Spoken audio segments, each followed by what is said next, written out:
I think it's so weird you haven't seen it. Like, Yeah. that's gotta be nerve-wracking, right? Yeah, it's like super nerve-wracking. I like because I don't know how it can go. Everybody that has already screened it is like, you're doing these podcasts and interviews, and they're like keeping it like close to the chest so that, they don't give anything to you away. But I'm kind of getting like a feel for it. So I don't know whether like it's good or if it's like, because I look, the way I think it could go is there could be like my lived in experience might be different than like what the show shows because you got four camps of 16 people. And I literally still to this day, 18 months later, have no idea the full extent of what happened in those other those other camps. I have like ideas, you'd hear a rumor so and so is about to flare out, and you'd be like, what? And you'd like, you'd run to like the field and you'd see the flare go up and you're like, what happened? And the producers would just not tell you. They're just Well, like, well, dude, the weirdest part. So, Nick, welcome to the show. thank you. Thanks for having me. I'll just say one thing. So, my oldest son is Joseph. He's one of your pupils, and Yeah. he wrestled for you, right? So he has this, Yeah. he loves this coach I'm hearing all about a while ago. And then all of a sudden, he comes home and says, "Dad, you'll never believe it. The coach is leaving." And I said, "Oh man, that's weird for like teacher and coach to leave. That's Yeah. Yeah. strange." And he goes, "Yeah, and he's going to do some reality show or something." And I was like, like whatever. He's got this thing wrong, right? And then Yeah. whatever, how many years is this later? Now I get to see this show, and so Right. tell me about how this all came to be. Like, how do you even find this stuff? So he wasn't lying to you. So, okay. So, rewind to like the pandemic. Teaching was getting just like I love teaching. It like everybody knows with kids that teaching is like you're doing that with your own kids all the time. So just imagine like the stress of the classroom, and it had gotten to the point where man, I love teaching and I love coaching, but I was like me and Matt, the other coach for the wrestling team, were it felt like we were just fighting battle after battle after battle just to get people to do the sport that we love and to clear us, safely. And it was, I mean, dude, it was like unbelievably exhausting. And I've been doing it for 14 years straight. And in the classroom, there was like this apathy toward learning when when we got back in the classroom. We had been gone for like, you know, I can't remember how many months now. It's been so long. It seems like one big thing. I mean, maybe it was like 8 months out of the classroom. Um, that's a long time. And kids had lost these skills. So when we were reintegrating the classroom, there was like this general apathy. Like I almost had forgotten how to teach, and my students had forgotten how to learn. They were like in environment where they were in doing things online. So I disconnected. I'm like, I got to get out of here, man. One of the things that I really like doing is like I'm an amateur like mountaineer. So I had planned to climb Mount Shasta in 2021, the summer, and we got out there and we flew into a forest fire. Like I'm not lying. Mount Shasta was on fire when we flew in, and we got like stuck in this town in Northern California. We could like get in, but we couldn't get out, and like the fire was like approaching. I'm like, well, I guess we can't climb now. So we ended up like having this awesome trip. Climbed Mount Lassen, went to like the giant redwoods on the coast of Northern California, and on the way home, I hadn't even unpacked my bag yet. I walk in the front door and I just check Instagram, and there's this ad. And the ad's like, do you think you have what it takes to survive in the wilderness? Right. And I'm like on cloud nine. I just had this awesome like wilderness trip for like 10 days. I'm like, yeah, sure. I got it. Right. And I just like basically, they're like, send in a video of yourself on why you think you'd be good for the show. So I like, I take this like crazy video. Right. I'm like, well, it never hurts to try. So I like put my phone up and I'm like, hey, my name's Nick Radner. Like, I'm gonna be good for your show because, I'm a high school teacher, I'm a wrestling coach, and I'm always inspiring other people to go and be great. And I know what it will take to get on the show, and I know how hard it'll be. And that's why you should put me on. And that was it. That's what I sent in. So I get a call back What? like, Yeah, Holy dude. sh- I thought for sure you're gonna tell me like you have like a billion Instagram followers and like because like people on American Idol have like been pseudo kind of rock stars Yeah, already, and then it's kind of a yeah. play. So that's all it was. That's That's all it crazy. was, man. So And like, and how long did it before you heard back? it was like 48 hours. And so automatically I'm thinking, this is a scam, right? Like, I'm thinking like the next thing they're going to do is they're going to ask me for my like credit card number, and they're going to be like, hey, what is your, give us some more info. And then they're going to make off with my money. But it didn't work like that. It was like this, like, can we record? Can you tell us a little bit about yourself? So I went and I told them how like what I do for a living, what my experience is in the outdoors, what my experience is with survival. And like they liked it. And like that was, and then it just got like progressively crazier. They were like, would you send us some of your doctor information? And then they had us do this psych eval, and it was like a legit psych eval, like a 4 hour one. And I get done with it. I'm like, well, I guess I failed that. Like, there's no way I passed this psych eval. And like, that was like a week went by, and they're like, okay, we'd like to set up an interview with like a real psychologist. I'm like, okay. So we had this interview, and dude, they knew like everything about me at this point. They're asking me some like deeply personal stuff. I'm like, well, just don't lie. Like, tell them everything because they already know. So they're checking to see if I'm truthful. So at this point, like I know that's what they're doing. So I'm not gonna lie, which I wouldn't have done anyway. But I'm like thinking two steps ahead, and that was when it got real. And then finally, after that second psych eval, then they sent us to like to get blood drawn and to like see. And I'm like, dude, they're really considering me because I'm thinking in my head, they would not spend this much money and time on Yeah. a person. Yeah, right. Unless they were like serious about it. So like I get the blood work back and I'm healthy, and they're like, the next thing I hear is like, all right, so you're being considered as a fine. They still wouldn't tell us if we were like an alternate or if we were on the show yet, but they're like, you are considered as a finalist if you so choose. Like your plane leaves like September 30th. Um, and I'm like, oh my god, like, and this is like September 1st. You know what I mean? Like this is Yeah, like and 30 days. it's not like you're going to Orlando from where we are. You're going to freaking No, Alaska in the middle of nowhere. You have a teaching nowhere. job and your life Yeah, set up. You have kids, right? So like your yeah, whole two life is kids, up. It's a dude. whole Dude, upheaval. it was like it took the most balls out of anything I've ever had to do, dude. I disconnected my whole life. And I was like, and I remember having the conversation with my principal, like, I'm going to give up the head wrestling coach position. I'm going to give up teaching advanced placement at a very good high school. No guarantee that I'm ever going to get hired again. And, you could make some enemies that in a way that, they're not going to try to ruin your life, but forget being hired again, like, no way, like, goodbye.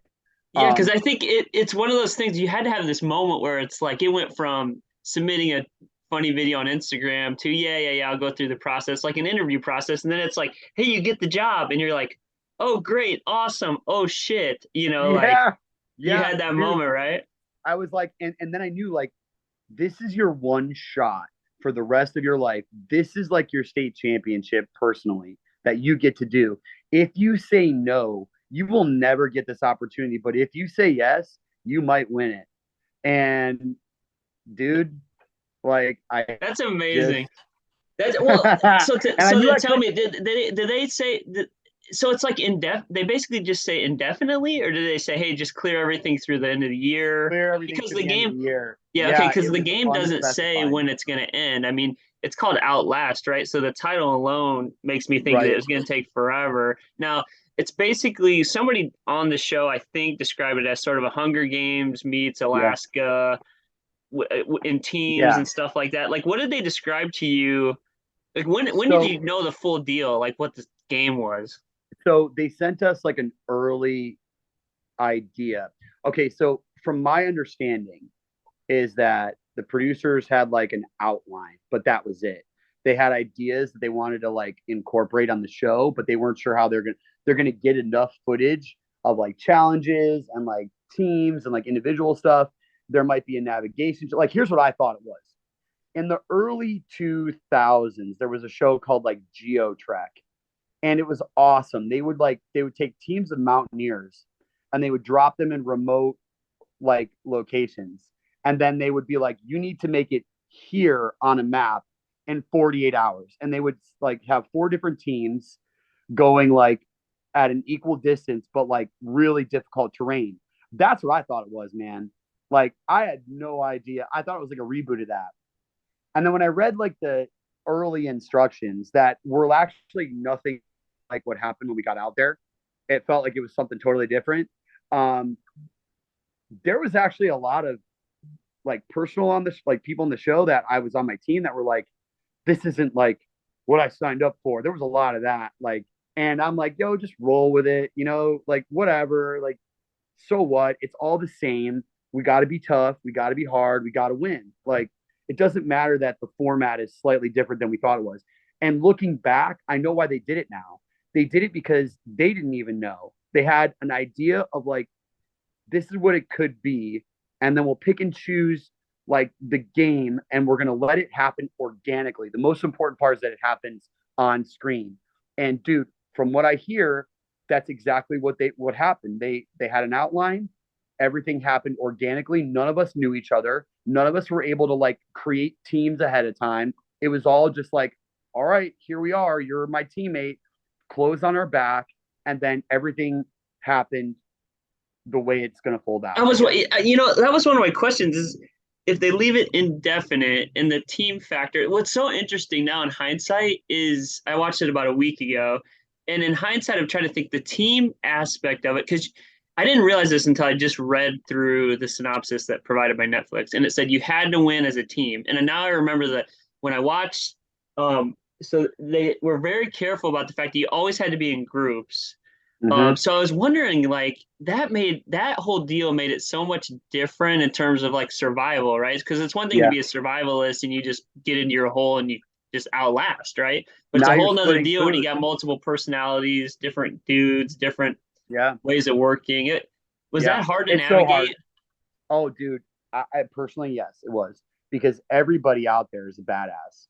It's so easy to only have to worry about yourself. I don't mean easy. I just mean like you're the only one that's got to worry about yourself. But when you're in that team environment, like, one person's bad day can wreck the whole mojo of everybody else.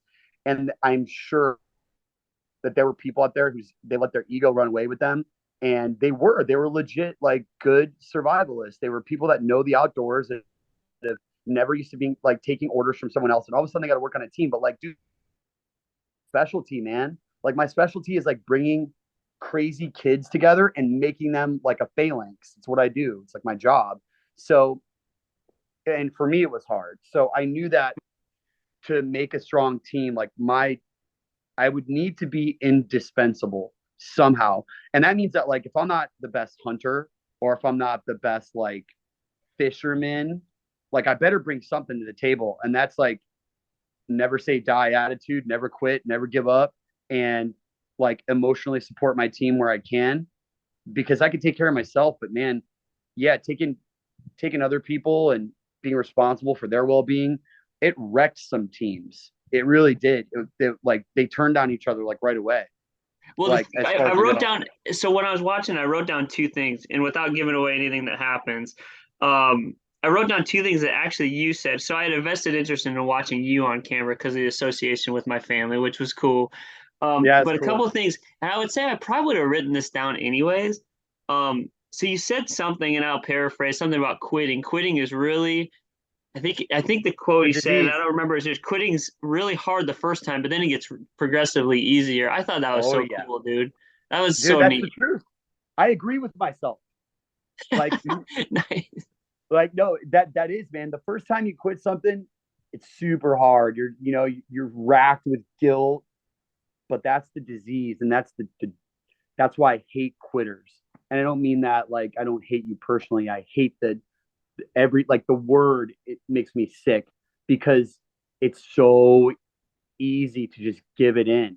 And it's like you got to fulfill your commitment. Whatever you commit to, even if you're not good, take it till the end and then maybe don't come back versus quitting in the middle of something Yeah. And because then you the owe other it to thing I yourself. wrote down was so it's something about taking the high road or always standing on good moral fiber. And that was something I thought was really cool because the game was designed for only a very small group of who started to be victorious, right? By design. Yeah. Yeah, by And design. it was Like very easy to less go than down four the people or take the less. low road. Yeah. Yeah. But that was something I respected about what you said at one point in time is, no matter what happens, we got to take the high road. And I'm like, oh man, I wonder if I would, if I'm tired and cold and wet and pissed off. It, it's so I dude, so much was happening out there and I was so weak and I was so like it was so easy to maybe just do the wrong thing and to put yourself at a certain point in the show we could have put ourselves in a really big position of strength with Justin. But and dude, it's bothered me to this day that that had to happen. Without giving too much stuff away. But that decision was really difficult for all of us to make because he was one of the boys, he was on the team. But the morality of it was we didn't want to play like the other people. We had been hearing rumors of like the dirty things they were doing. And we were like, that ain't us, man. Like we live together and we die together as a team. We were fully prepared because the rule was that on the last like challenge, the death march, the Bataan death march, that was horrible, dude. Like I was thinking I couldn't walk another step. And at each time I would take another step, I was like, I don't know how I'm still up. I would like my heart was beating all weird. Um, I felt like I was watching myself from behind myself. I felt like there was a camera like on me, like right behind me at all times. So I was like always looking behind me. And in those moments, like I wanted to play the game to know that I played the game the right way and the moral way versus like getting to the end by like cheating or trickery or screwing someone else out of it. And dude, Mhm. I really think that the spirit of the game or like something was looking out for us because we played it right. I think that good things happened to us in the show.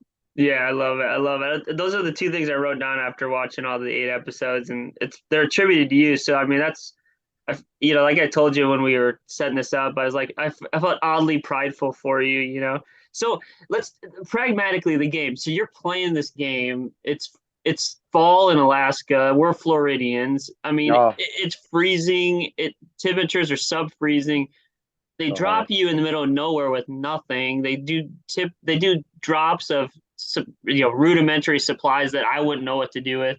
So Yeah, like, were you prepared for everything out there? And like, what you find the hardest thing to get over?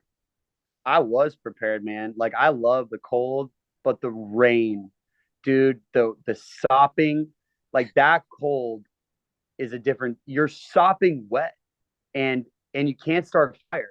It's so hard to start a fire that's a good fire because all the wood is sopped wet.